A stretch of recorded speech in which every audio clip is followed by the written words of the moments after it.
गुरुदेव भगवान की जय। प्यारे कृष्ण कन्हैया लाल की जय। श्री गीत गोविंद काव्यम प्रथम सर्ग के 3 प्रबंध हो चुके हैं। आज चौथा प्रबंध।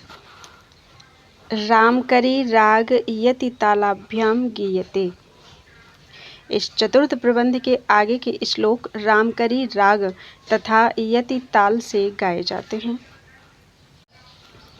चंदन चर्चित नील कलेवर पीत बसन बनमाली। चंदन चर्चित नील कलेवर पीत बसन बनमाली। केल चलन मणि कुंडल मंडित कंड युगस्मित शाली। केल चलन मणि कुंडल मंडित कंड युगस्मित साली। हरिरेह मुग्ध बधूनि करे बिलासिनि बिलसति केलि परे। हरिरेह मुग्ध बधूनि करे बिलासिनि बिलसति केलि परे। अनुवाद। हे विलासिनी श्री राधा जी, चंदन से लिप्त नील वर्ण के शरीर वाले, पीत वस्त्रधारी, बनमाला धारण करने वाले, क्रीड़ा काल में चंचल मणिकुंडल से मंडित कपोल वाले तथा मंद मुस्कान करते हुए श्री हरि यह मुग्धा नायिकाओं की क्रीड़ा परायण तथा विलास युक्त समूह में विलास कर रहे हैं। भाव प्रकाशिका। यहाँ पर श्री राधा जी अपनी सखी के साथ विद्यमान थी। उससे कुछ दूरी पर श्री भगवान अनेक नायिकाओं के साथ विहार कर रहे थे। उनकी उस क्रीड़ा को दिखलाती हुई सखी श्री राधा जी से कहती हैं कि हे सखी, इस समय देखो श्री भगवान केलिपरायण तथा विलास युक्त नायिकाओं के समूह में विलास कर रहे हैं। मुग्ध शब्द मुग्धा नायिका के भेद तथा सुंदर दोनों का वाचक है। यहाँ पर मुग्ध शब्द के ये दोनों अर्थ अभिप्रेत हैं। श्री भगवान जिन रमणियों के साथ विलास कर रहे हैं वे मुग्धा हैं तथा सुंदर भी हैं। विलास एक हाव विशेष का नाम है। इसका स्वरूप बतलाते हुए भरत मुनि ने नाट्यशास्त्र में कहा है कि बैठने, चलने तथा यात्रा करने के समय नेत्र एवं मुख आदि की क्रिया के द्वारा जो विशेष प्रकार की मनोहर चेष्टा की जाती है उसे विलास शब्द से अभिहित किया जाता है। स्थाने यानासने वापि नेत्रवक्त्रादिकर्मणा उत्पाद्यते विशेषो यः सविलासः प्रकीर्तितः। इस विलास की बेला में श्री भगवान के सौंदर्य का वर्णन करती हुई वह सखी कहती है कि इस समय श्री भगवान का श्याम वर्ण का शरीर चंदन से चर्चित है। वे पीला वस्त्र पहने हुए हैं तथा बनमाला धारण किए हुए हैं। क्रीड़ा में परायण होने के कारण चंचल दोनों मणिकुंडलों के द्वारा उनके दोनों कपोल समलंकृत हो रहे हैं तथा श्री भगवान स्मित कर रहे हैं। ईषद हास को स्मित कहते हैं। इसी को मंद मुस्कान भी कहा जाता है। इस मुस्कुराने की क्रिया में स्मित करने वाले पुरुष के दांत दिखलाई नहीं पड़ते। इसमें मनोहर कटाक्षों के द्वारा कपोल थोड़ा विकसित अवश्य हो जाते हैं। भरत मुनि के शब्दों में ईषद विकस्तैर्गण्डैः कटाक्षैः सौष्ठवान्वितैः अलक्षित द्विजं धीरम् उत्तमानां स्मितं भवेत्। इस गीत का राग रामकरी तथा झंपा ताल है। रसमंजरीकार इस गीत में रूपक ताल मानते हैं। तीसरा श्लोक। पीन पयोधर भार भरेण हरिम परिरभ्य सरागम। पीन पयोधर भार भरेण हरिम परिरभ्य सरागम। गोप बधूरनुगायति काचिद उच्चित तपंचम रागम। गोप बधूरनुगायति काचिद उदचित पंचम रागम। कोई गोपी विपुल स्तनभार के साथ स्नेह युक्त तथा पंचम राग से गाने वाले श्री हरि का आलिंगन करके उनके पीछे गाती है। भाव प्रकाशिका। इस श्लोक में सखी श्री राधा जी से गोपियों के आपस में की जाने वाली चेष्टाओं का वर्णन करते हुए कह रही हैं कि कोई गोपी विपुल स्तन गौरवातिशयम के द्वारा अनुराग युक्त श्रीहरि का आलिंगन करके पंचम राग में गाने वाले श्रीहरि के गाने के पीछे पीछे गान कर रही है। अर्थात आगे आगे श्रीहरि पंचम राग में गान करते हैं और गोपी उनके गाने के बाद उसी प्रकार से गा रही है। यहाँ पर गोपी को पीन पयोधर भारवती बतलाकर उसके सौंदर्यातिशय को सूचित किया गया है। इस वर्णन में श्री कृष्ण की अनिपुणता भी वर्णित है। अतएव उनके द्वारा आलिंगन का प्रयास किए बिना ही गोपी उनका आलिंगन कर रही है। परस्पर आलिंगन किए जाने पर श्रृंगार रस ही परिपुष्ट होता है और श्रृंगार रस में पंचम राग का ही प्रायः गान किया जाता है।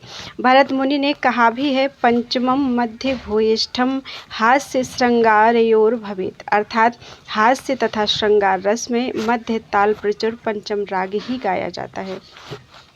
अगला श्लोक, कापि विलास विलोल विलोचन खेल जनितम नोजम। कापि विलास विलोल विलोचन खेलन जनित मनोजम ध्यायति मुग्ध बधूरधिकम मधुसूदन बदन सरोजम। इसको फिर से पढ़ देते हैं। कापि विलास विलोल विलोचन खेलन जनित मनोजम ध्यायति मुग्ध बधूरधिकम मधुसूदन बदन सरोजम। अनुवाद, कोई मुग्धा नायिका अत्यधिक आनंद का अनुभव करती हुई विलासपूर्वक चंचल नेत्रों के इशारे से काम को उत्पन्न करने वाले श्री भगवान के मुख कमल का ध्यान करती है। भाव प्रकाशिका, इस श्लोक में सखी किसी मुग्धा नायिका की चेष्टाओं का वर्णन कर रही है। मुग्धा नायिका में लज्जा का प्राचुर्य होता है, अतएव उसकी सांगारिक चेष्टाएं बड़ी ही मर्यादित होती हैं। अतएव वह नायिका श्री भगवान के मुख कमल का ध्यान कर रही है, क्योंकि श्री भगवान ने चेष्टा विशेष के द्वारा अपने चंचल नेत्रों के इशारे से उसके हृदय में काम की भावना उत्पन्न कर दी है और वह अत्यधिक आनंद का अनुभव मन ही मन कर रही है। इस श्लोक में मधुसूदन के बदन में सरोजत्व का आरोप करके औचित्य का आधान कर दिया है, क्योंकि कमल से मधु अधिक स्यंदित होता है। अगला श्लोक, कापि कपोल तले मिलिता लपितुम किमपि श्रुति मूले। कापि कपोल तले मिलिता लपितुम किमपि श्रुति मूले चारुचुचुम्ब नितंबवती दयितं पुलकैरनुकूले। चारुचुचुम्ब नितंबवती दयितं पुलकैरनुकूले। किसी गोपी ने किसी कार्य को कान में बतलाने के बहाने रोमांचित श्री भगवान के कपोलों का अच्छी तरह से चुंबन किया। भाव प्रकाशिका, इस श्लोक में सखी किसी प्रौढ़ा नायिका की चेष्टाओं का वर्णन कर रही है। प्रौढ़ा नायिका नायक के साथ श्रृंगारिक चेष्टाओं को करने में निपुण होती है। सखी कहती है कि कोई गोपी अपनी चतुरता के कारण किसी कार्यांतर को श्री भगवान के कानों में बतलाने के बहाने भगवान के कानों के सन्निकट अपने मुख को सटा ली। उसके उस प्रकार से किए हुए मुखड़े को देखकर श्री भगवान के मन में भी सात्विक भाव उमड़ आया। उनके भी कपोल रोमांच से अंचित हो गए। इसे देखकर उस नायिका ने श्री भगवान के गालों का अच्छी तरह से चुंबन किया। नितंबवती पद के द्वारा नायिका के सौंदर्यातिरेक को सूचित किया गया है। सखियों के बीच में श्री भगवान का चुंबन करना अनुचित है, अतएव उसने कार्यांतर बोधन का बहाना बनाया और श्री भगवान के कपोलों का चुंबन किया। इस प्रकार इस नायिका के श्रृंगार वैदग्ध्य को सूचित किया गया है। इस श्लोक में वर्णित नायक भगवान श्री कृष्ण अनुकूल नायक हैं।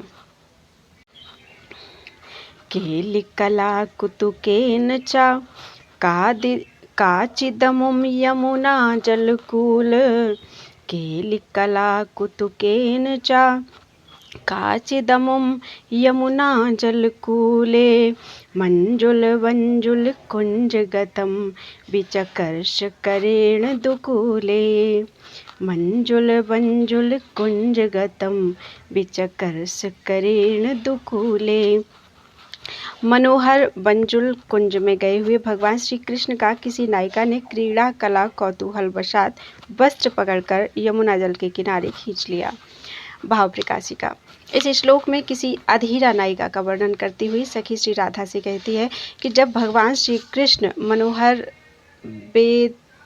बेतस लता कुंज में गए हुए थे, उस समय वहां पर किसी अधीरा नायिका ने भगवान श्री कृष्ण का कपड़ा पकड़कर उन्हें यमुना तट में उस स्थान पर ले गई जहां पर शैत्य पावनत्वातिशय विद्यमान था। उस गोपी के द्वारा ऐसा करने का कारण यह था कि वह केली कला के कौतूहल से आविष्ट हो गई थी। चकार के द्वारा यह सूचित किया गया है कि उसने एकांत में भगवान को पाकर अनेक प्रकार का परिहास किया। यमुना तीरे ना कहकर यमुना जल तीरे कहने का अभिप्राय यह है कि जिस प्रकार का शैत्य पावनत्व यमुना के जल में होता है, उसी प्रकार का उस यमुना तट में भी था, जिस स्थान पर वह नायिका भगवान श्री कृष्ण को ले गई।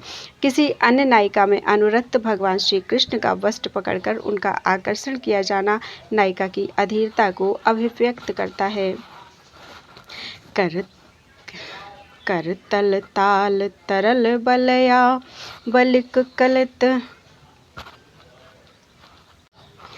कर तल ताल तरल बलया बलिक कलित कलस्वन वंशे। कर तल ताल तरल बलया बलिक कलित कलस्वन वंशे। रास रसे सह नृत्य परा हरिणा युवती प्रशंसे। रास रसे सह नृत्य परा हरिणा युवती प्रशंसे। हाथों की ताली के ताल के कारण चंचल कंगन समूह से अनुगत वंशी वादन से युक्त रास के आनंद में साथ साथ नृत्य करने के कारण किसी युवती की श्री भगवान ने प्रशंसा की। भाव प्रकाशिका। इस श्लोक में सखी श्री राधा जी से कहती है कि रास के आनंद में कोई गोपी सम्मिलित हुई। उस रास के आनंद का स्वरूप बतलाती हुई सखी कहती है कि हाथों की ताली बजाने के कारण जो चंचल कंगनों की पंक्ति है, उसी के साथ भगवान उस रास में बंसी बजाया करते थे। उसने श्री भगवान के साथ नृत्य किया। उससे प्रसन्न होकर भगवान ने उस युवती की प्रशंसा की। हारावलिकार कहते हैं कि ग्वालों के द्वारा की जाने वाली क्रीड़ा का नाम रास है। रासस्तु गोदुहाम क्रीड़ा। इसलिए लगता है कि श्री भगवान प्रायः इस क्रीड़ा को किया करते थे। रास में एक स्त्री के पश्चात एक पुरुष हुआ करता है तथा दोनों गीत गा गाकर आपस में तालियां एक दूसरे की ताली के साथ बजाया करते हैं। इस रास क्रीड़ा में अनेक लोगों का मंडलाकार समूह हुआ करता है। इस प्रकार की क्रीड़ा में जो युवती अपनी कला दिखलाती थी, अच्छी कला दिखलाती थी, भगवान श्री कृष्ण उसकी प्रशंसा किया करते थे। श्लिष्यति कामपि चुम्बति कामपि रमयति रामां। श्लिष्यति कामपि चुम्बति कामपि रमयति रामां। पश्यति सा स्मितचारुतरां परामनुगच्छति वामां। पश्यति सा स्मितचारुत राम परामनुगच्छति वामम। भगवान किसी रमणी का आलिंगन करते हैं, किसी का चुंबन करते हैं तथा किसी के साथ रमण करते हैं, किसी मुस्कुराती हुई सुंदरी को देखते हैं तथा किसी के पीछे पीछे चलते हैं। भाव प्रकाशिका। श्री भगवान गोपियों के साथ रास क्रीड़ा करने की बेला में अनेक रूप बना लेते हैं तथा उस क्रीड़ा में सम्मिलित होने वाली उन नायिकाओं के साथ तत्त प्रकार की श्रृंगारिक चेष्टाओं को किया करते हैं।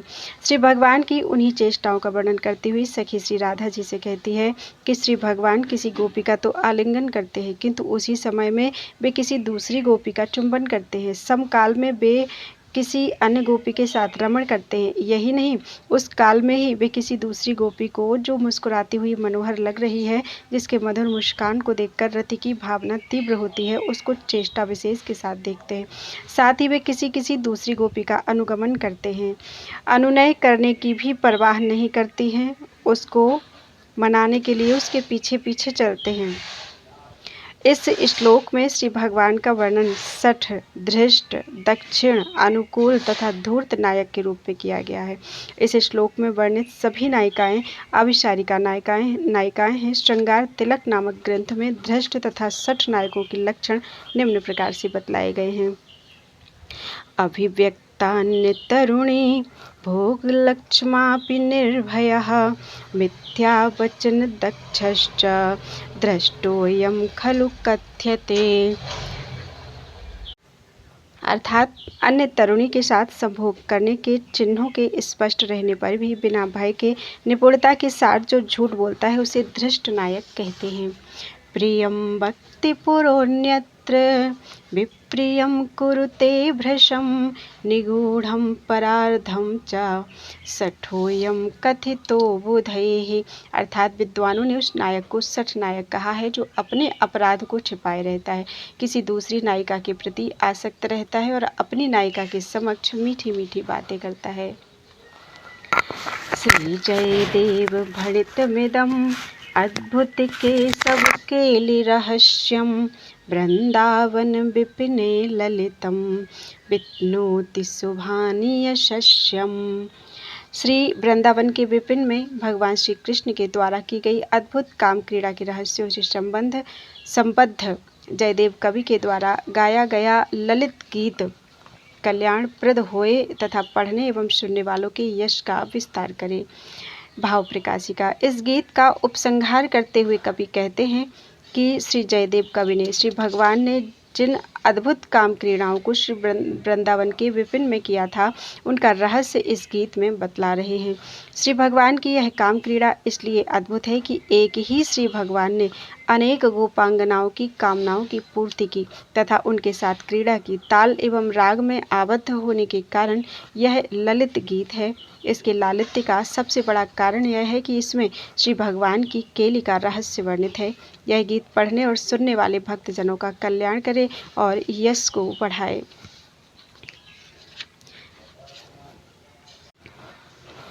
विश्वेशाम् अनुरञ्जनेन जनयन्नानन्दमिन्दीवरः श्रेणीश्यामलकोमलैरूपनयन् अङ्गोत्सवं स्वच्छन्दं ब्रजसुन्दरीभिरभितः प्रत्यङ्गमालिङ्गितः शृङ्गारः सखीमूर्तिमानिव मधौ मुग्धौ हरिः क्रीडते। हे सखी, नीलकमल समूह के समान श्याम वर्ण के कोमल अंगों के द्वारा कामोत्सव का उपस्थापित करते हुए अनुराग के द्वारा सबों को आनंदित करते हुए स्वच्छंदता पूर्वक ब्रज सुंदरियों के द्वारा प्रत्येक अंगों से आलिंगित मूर्तिमान श्रृंगार के समान श्रीहरि इस बसंत ऋतु में क्रीड़ा कर रहे हैं।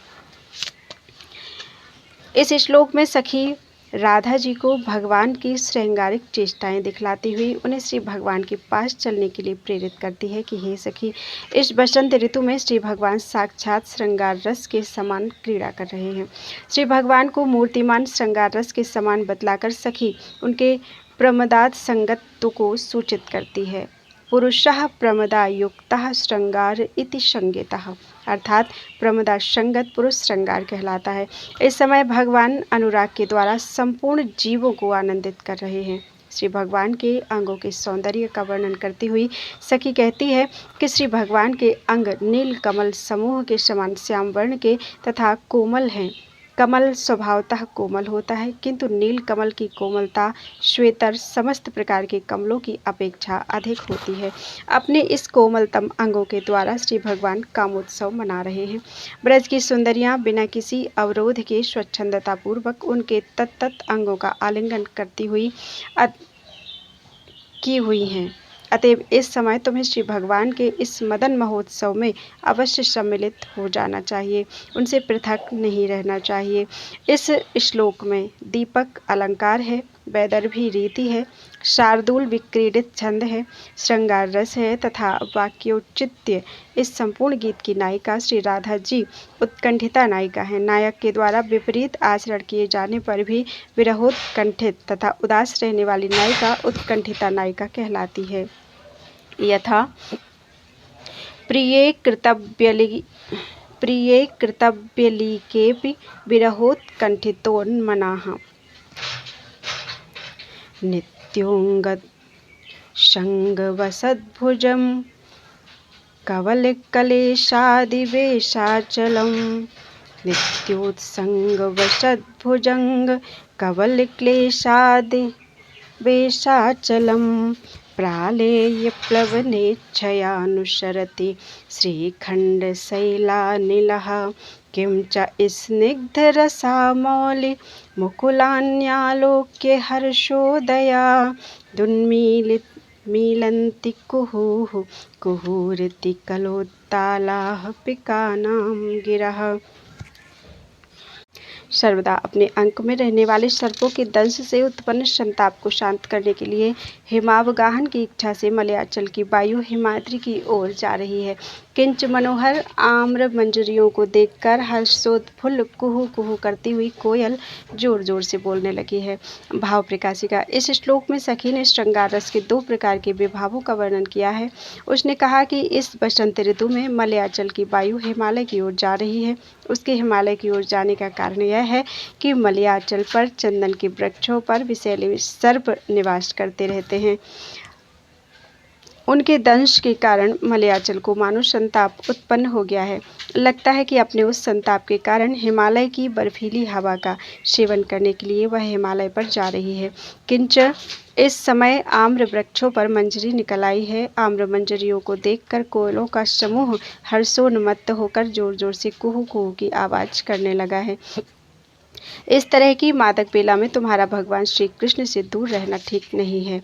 इस श्लोक में शार्दूल विक्रीडित छंद, वर्णानुप्रास तथा उपमा अलंकार, वैदर्भी रीति तथा विप्रलंब श्रृंगार का सूचक रति नामक स्थायी भाव है। रासोल्लास भरेण विभ्रम भ्रता माभीर्वामभ्रुवा मभ्यर्णं परिरभ्य निर्भर मुरः प्रेमान्धया राधया साधु त्वद्वदनं सुधां यमिति व्याहृत्य गीतस्तुति व्याजाद् उद्भटचुम्बितः स्मितमनोहारी हरिः पातु वः। इति श्री जयदेव कृतो गीत गोविंदे सामोद दामोदरो नाम प्रथमः सर्गः। अनुवाद। प्रेम में अंधी राधा के द्वारा रासोत्सव से परिपूर्ण विलास युक्त गोपांगनाओं के सन्निकट श्री भगवान के हृदय का गाढ़ आलिंगन करके तुम्हारा मुख अमृत के समान है, यह कहकर गीत स्तुति के बहाने अत्यधिक चुंबित तथा मुस्कुराने से मनोहर लगने वाले श्रीहरि आप सबों की रक्षा करें। इस प्रकार से जयदेव कवि प्रणीत गीत गोविंद का सामोद दामोदर नामक प्रथम सर्ग पूरा हुआ। यह प्रथम सर्ग भाव प्रकाशिका। यह प्रथम सर्ग का अंतिम श्लोक है।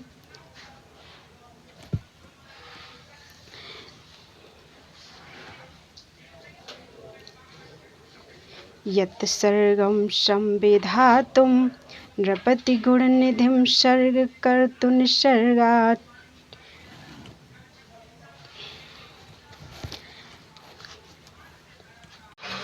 चिच्छाभूत सर्गवर्गः सकलकलितृण स्वर्गिणाम् अग्रीणां च राज्ञा कुम्भेन तेन व्यरचि विवरणं नव्य सर्गे विसर्गे अरीणां दक्षिण सर्गे प्रथम परिमिते गीत गोविंद सर्गे यत्र स्याद् गुर्जरी रागस् तालो झम्पेति भागशः यथा शोभं प्रयोगोऽपि गद्यपद्यास्वितान्तरः आभुगान्ते स्वराः पाठाः पुनः पद्यानि कानिचित् सामोद दामोदराद्यः प्रबन्धो भ्रमरः पदम् इति सामोद दामोदर भ्रमरपदनामा चतुर्थः प्रबन्धः।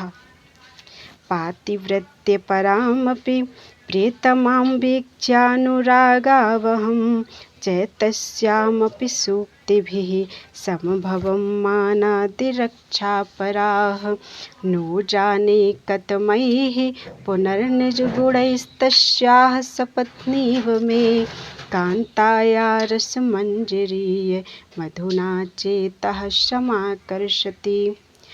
इति श्री मेधपाटसमुद्र संभवेन रोहिणी रमणेन कुंभकर्णेन विरचिते गीत गोविंद विवरणे सामोद दामोदर नामा प्रथमः सर्गः।